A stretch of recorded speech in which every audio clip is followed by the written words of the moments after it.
After a tough European Parliament election campaign, the EPP Group remains the largest political force.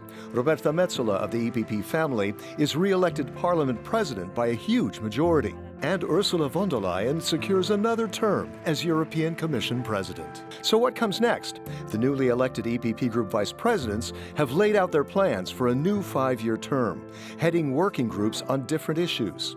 Taking the lead on foreign and defense policy, Andrzej Halicki reaffirms the EPP Group's strong support for Ukraine's fight against Russia's invasion. The message is very short.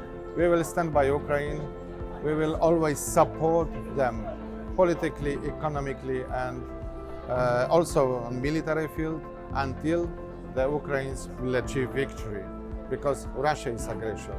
Russia has to be punished, and we emphasized also that Putin has to be punished. To support Ukraine and meet Europe's wider security needs, the EU needs to rev up its own defense industries. Security is the priority number one, and this is the most important challenge in the coming future. We have to have self-defense and stronger military production. I think we have to have common market on military production too. We have to have coordination of the secret services, and we have also common strategy how to protect our borders. On the economy and environment, EPP Group Vice President Dolors Montserrat says it's about making the green transition while staying competitive and job creative. Everybody knows in Europe that Spain has a lot of sun, and in some regions we have a lot of wind. So we have to use this wind, this sun, this natural resource to use it, for example, to create new energy. And this energy can help to the new entrepreneurs, SMEs, the families to have lower cost. Along with job security, Europeans need to feel secure about their health.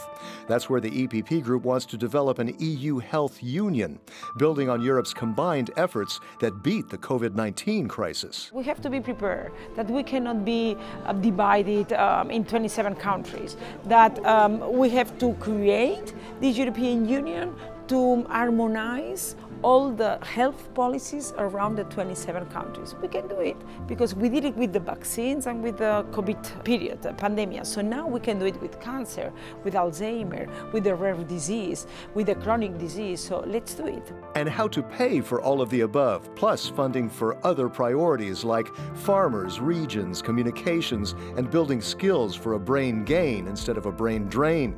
Vice President Siegfried Mureşan, the EPP Group's lead on budget and structural policies, says farmers need to get a better Green Deal. We should not put additional burden on their shoulders. No more bureaucracy. Farmers need to farm. Secondly, enough financial support, especially in times of crisis. Thirdly, work with them in the transition to the green economy, not against them. They want the transition, but we should not ask more from them, particularly not burden them with additional costs in this transition. Another EPP Group priority, so-called cohesion funding, a major chunk of the EU budget, which aims to make Europe work for all Europeans, no matter where they are. It is meant to help the least developed regions in Europe catch up with the rest of Europe, build highways, modernize railways, make them digital, more innovative. This is what we've been doing successfully for decades. What should we do in the future? Focus more on research, development, innovation, future-oriented areas, help these regions reduce their energy dependency, improve energy efficiency. A strong Europe that protects also needs strong borders and rule of law. Vice President Tomas Tobé is the EPP Group's lead on legal and home affairs. Now that we've got an EU pact on migration, what now? With the migration pact, we now take back control of migration. And of course now we need to make sure that it is efficient. But what will come now is that we have to increase returns because we have a lot of irregular migrants coming to Europe and they need to return because we need to decide who actually enters Europe. And I think also that we need even more cooperation with countries outside of Europe. To fight organized crime, the EU needs more tools. And what kind? What we see in Europe is that we have criminal networks and they are present in every member state and they are acting in several member states at the same time. So of course we need a European response if we're going to be successful in pushing back these criminal networks. And I'm very glad now to see that President von der Leyen, she is now committed to make sure that we will get an operational Europol. It will be a real police agency and we will double the staff.